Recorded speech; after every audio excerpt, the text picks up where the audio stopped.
चिन जाजियो की नींद बहुत कच्ची थी। आहट सुनते ही उसने अपनी आंखें खोली और कहा, आप आ गए? जो शाओली ने नीचे उसकी तरफ देखा। तुम सोफा पर क्यों सो रही हो? मैं आपका इंतजार कर रही थी, चिन जाजियो ने जम्हाई लेते हुए कहा। मुझे इतनी नींद आ रही थी कि टीवी देखते देखते ही सो गई। जो शाओली ने पूछा, क्या कोई बात है? चिन जाजियो ने कंबल हटाया और खड़ी हो गई। मेरी दोस्त का मसला हल हो गया है और मैं उनकी तरफ से आपका शुक्रिया अदा करना चाहती थी। जो शाओली ने नींद से भरी हुई चिन जाओजियो पर एक नजर डाली और कहा, कोई बात नहीं, काफी देर हो गई है, तुम्हें अपने कमरे में जाकर सोना चाहिए। ठीक है, वो उसके साथ ऊपर चली गई। विला में एलिवेटर था, मगर जो शाओली हमेशा सीढ़ियों का इस्तेमाल करता था। चिन जाओजियो आमतौर पर एलिवेटर लेती थी, मगर आज रात न जाने क्यों वो उसके पीछे पीछे चलने लगी।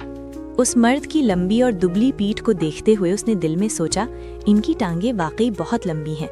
अपने बेडरूम में जाने से पहले चिन जाओजियो ने कॉरिडोर में थोड़ी दूर खड़े जो शाओली की तरफ देखकर कहा, गुड नाइट। जो शाओली ने भी उसे गुड नाइट कहा। दोनों एक ही वक्त में अपने कमरों में दाखिल हुए और दरवाजा बंद कर लिया। अगले दिन नाश्ता करने के बाद चिन जाओजियो को अपने एजेंट का वीचैट मैसेज मिला, जिसने बताया कि जिस वैरायटी शो का कॉन्ट्रैक्ट उसने साइन किया था उसकी शूटिंग जल्द शुरू होने वाली है, इसलिए वो तैयारी कर ले। इस किताबी दुनिया में एक हफ्ता गुजरने के बाद वो तकरीबन भूल ही चुकी थी कि ये शेन शाओशेन और मेंग जियांग की कहानी है। चिन और मेंग खानदान पुराने दोस्त थे। शेन शाओशेन के मुल्क वापस आने से पहले ही चिन जाओजियो शोबिज में कदम रख चुकी थी और मेंग ब्रदर्स फिल्म एंड टेलीविजन के साथ कॉन्ट्रैक्ट साइन कर चुकी थी। शोबिज की दुनिया जहां हसीन लोगों की कमी नहीं, वहां उसकी लुक्स सबसे बेहतरीन थी। मगर अफसोस कि वो बहुत नरम मिजाज और लाड प्यार में पली थी। उसने एक्टिंग की कोई ट्रेनिंग नहीं ली थी और उसका दिल भी काम में नहीं लगता था, इसलिए उसकी एक्टिंग बस आम सी थी। मिस चिन इंडस्ट्री की असली ब्यूटी थी, मगर वहाँ मुकाबला बहुत सख्त था। उसे मशहूरी का शौक नहीं था, इसलिए वो कभी कभार ही एक्टिंग करती और लोग उसे ज्यादा नहीं जानते थे। सिर्फ एक चीज जिससे लोग उससे नफरत करते थे वो था उसका एक जबरदस्त विलनस साइड रोल, जिसकी वजह से लोग 2 साल तक उससे खार खाते रहे। शेन शाओशेन वापस आकर इंडस्ट्री में कदम रखा, जहां उसकी मुलाकात मेंग जियांग से हुई और दोनों एक दूसरे को पसंद करने लगे।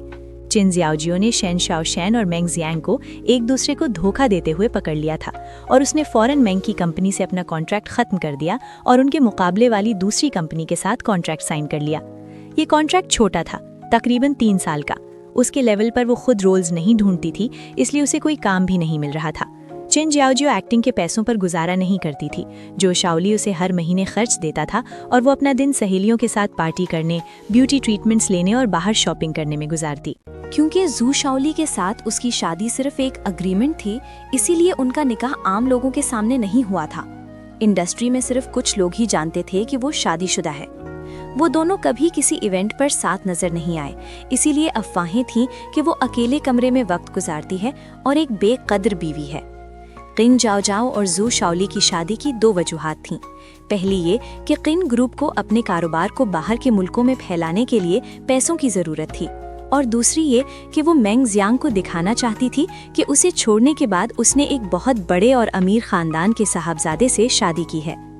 जू शाओली की तरफ से नजरअंदाज किए जाने की अफवाहें सुनकर किन जाओजाओ बहुत गुस्से में थी और सबको अपनी मोहब्बत का दिखावा करना चाहती थी। पिछले साल जब मशहूर couples variety show romantic lovers के लिए नए लोगों का इंतखाब हो रहा था, तो उसने अपने एजेंट से राब्ता करने को कहा।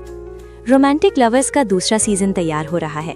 जब एजेंट को पता चला कि किन जाओजाओ और उसका शोहर इस शो में हिस्सा लेने वाले हैं, तो उसने फौरन उन्हें बहुत अच्छी ऑफर्स दी। किन जाओजाओ का शोहर बीजिंग के बड़े लोगों में शुमार होता है। लोग उसके नाम से तो वाकिफ हैं, मगर उसे देखा किसी ने नहीं। इतने बड़े खानदानी बिजनेस के सरबराह की पहचान एक राज थी, जिससे इंटरनेट पर लोग बहुत मुताजिस यानी क्यूरियस थे। अगर वो शो में आता तो रेटिंग्स आसमान पर पहुंच जाती। शो की टीम और मैनेजमेंट इस बात से बहुत खुश थे। असली किन जाओजाओ ने जू शाओली को इस शो के बारे में बताया था, मगर उसने कैमरे के सामने आने से इनकार कर दिया था। कहानी में ये साफ नहीं लिखा था कि जू शाओली आखिरकार कैसे मान गया, मगर जो भी हुआ वो काफी तल्ख था। इसीलिए जब शूटिंग शुरू हुई तो लोगों ने कैमरा पर सिर्फ एक बदतमीज बीवी और एक खामोश और ठंडे मिजाज वाले शौहर को देखा, जिनके दरमियान कोई मोहब्बत नजर नहीं आती थी। उनकी शादी पर लोगों ने बहुत तनकीद की, जिससे शो के दूसरे जोड़े यानी हीरो और हीरोइन की मोहब्बत और भी सच्ची और प्यारी लगने लगी। शेन शाओसान और मेंग जियांग इस वजह से इंटरनेट पर छा गए और उन्हें अमीरों का सबसे स्वीट जोड़ा कहा जाने लगा। किन जाओ अभी सोच ही रही थी कि इस शो से इनकार कर दे कि उसके एजेंट की कॉल आ गई क्योंकि उसने मैसेजेस का जवाब नहीं दिया था। तो फिर क्या तुम्हारे शौहर मान गए? किन जाओ ने कहा, वो अपने काम में काफी मसरूफ रहते हैं। एजेंट ने शिकायत की, इस तरह की शो की शूटिंग में ज्यादा वक्त नहीं लगता। तुम लोग शादी के बाद हनीमून पर भी नहीं गए, तो क्या वो तुम्हारे साथ थोड़ा वक्त भी नहीं निकाल सकते? एजेंट को ये नहीं पता था कि ये शादी सिर्फ एक अग्रीमेंट है, इसीलिए वो बोलता चला गया। मैंने प्रोडक्शन टीम के साथ सब तैयार कर लिया है। अगर तुमने अब पीछे हटने की कोशिश की तो कंपनी को भारी जुर्माना भरना पड़ेगा, जो कि बहुत बड़ी रकम है। क्या तुमने पिछली बार नहीं कहा था कि तुम अपने ससुर यानी फादर इन लॉ के पास गई थी और उनसे कहा था कि वो मिस्टर जू को तुम्हारे साथ शो में भेजें? अब समझ आया कि असली कहानी में जाओ शाओली क्यों मान गया था। उसके पीछे ये वजह थी। शूटिंग कुछ ही दिनों में शुरू हो रही है। अब ये तुम पर है कि तुम अपनी टीम का नुकसान करवाना चाहती हो या शो में हिस्सा लेकर पूरी दुनिया को दिखाना चाहती हो कि तुम कितनी खुश हो। मैं तुम्हें आज रात तक जवाब दे दूंगी, किन जाओ ने कहा। ठीक है, एजेंट ने फोन रख दिया। किन जाओ ने अपना बैग खोला और उसमें से कई कार्ड्स निकाले, जो ज्यादातर वीआईपी शॉपिंग कार्ड्स थे। उन रंग बिरंगे कार्ड्स में जाओ शाओली का दिया हुआ ब्लैक कार्ड सबसे अलग और कीमती लग रहा था। उसने ब्लैक कार्ड एक तरफ रखा और अपना बैंक बैलेंस चेक करने के लिए कार्ड उठाया। किन खानदान की बड़ी बेटी होने के नाते वो ग्रेजुएशन के बाद से शोबिज में थी, मगर उसकी अपनी कमाई इतनी भी नहीं थी कि वो एक महंगा हैंडबैग खरीद सके। किन जाओ को लगा था कि उसके अकाउंट में करोड़ों रुपए होंगे, मगर जब उसने देखा कि वहाँ सिर्फ 7 हिस्सों यानी 7 फिगर की रकम है तो उसे सख्त झटका लगा।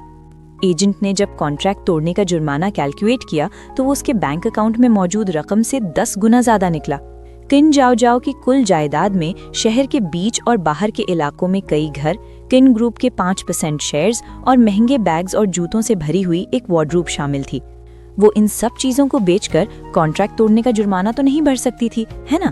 किन जाओ हर रोज पार्टीज करती थी और अपनी सहेलियों के सारे खर्चे खुद उठाती थी। आज रात भी मिस किन ही बिल भर रही थी, इसलिए ये बात समझ आती थी कि उनके पास बचत कम क्यों थी।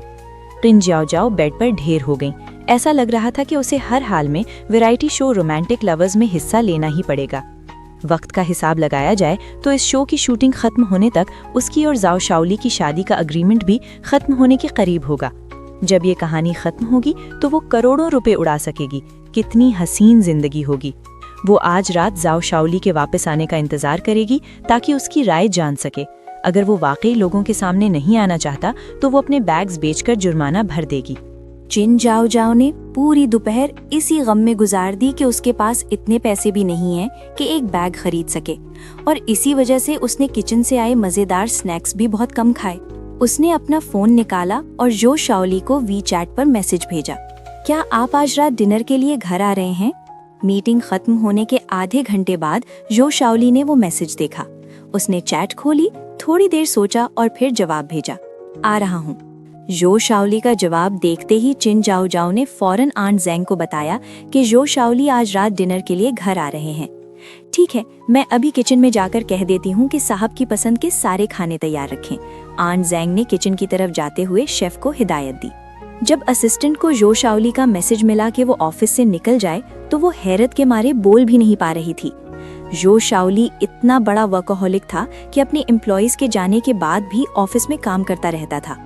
ये यकीन करना मुश्किल था कि प्रेसिडेंट जो एक दिन वक्त पर ऑफिस से निकल रहे हैं और वो भी अपनी वाइफ के साथ डिनर करने के लिए। मुझे लग रहा है जैसे उन्होंने सबके सामने अपनी वाइफ को ज्यादा अहमियत दी है। जो शाओली ऑफिस से जल्दी निकल रहे थे और उनके असिस्टेंट होने की वजह से वो भी जल्दी जा सकती थी, इसलिए वो इस बात का गर्व यानी बोस्ट करने से खुद को रोक ना सकी और ऑफिस के ग्रुप में मैसेज कर दिया, प्रेसिडेंट स्पेशल असिस्टेंट हैन शाओ, ऑफिस से छुट्टी, कॉन्फिडेंस आहिस्ता आहिस्ता बढ़ रहा है .jpg। मार्केटिंग डायरेक्टर, असिस्टेंट हैन आज इतनी जल्दी कैसे? सेल्स मैनेजर, क्या जनरल मैनेजर जो निकल गए? प्रेसिडेंट स्पेशल असिस्टेंट हैन शाओ, वो चले गए बिल्कुल वक्त पर। एम्प्लॉइज बहुत मुतजस्सिस थे, क्या प्रेसिडेंट जो इतनी जल्दी ऑफिस से इसलिए निकले हैं क्योंकि उन्हें कहीं बाहर जाना है? हैन शाओ ने सबको सस्पेंस में रखा। तुम लोग खुद गेस करो। एम्प्लॉइज ने जिद की कि वो जल्दी बताए वरना वो उसे वहीं दफन कर देंगे। प्रेसिडेंट स्पेशल असिस्टेंट हैन शाओ, प्रेसिडेंट जो ऑफिस से सीधा घर गए हैं ताकि अपनी वाइफ के साथ डिनर कर सकें। ये सुनते ही ऑफिस के ग्रुप चैट में हंगामा मच गया जैसे कोई धमाका हुआ हो। मिसेस, क्या प्रेसिडेंट जो ने शादी कर ली है? वो तो कब की शादी कर चुके हैं, क्या तुम सबको नहीं पता था? मिसेस जो दिखने में कैसी हैं? क्या तुम में से किसी ने उन्हें देखा? उम्मीद है आपको हमारी कहानी पसंद आई होगी। लाइक शेयर और सब्सक्राइब करना ना भूलें।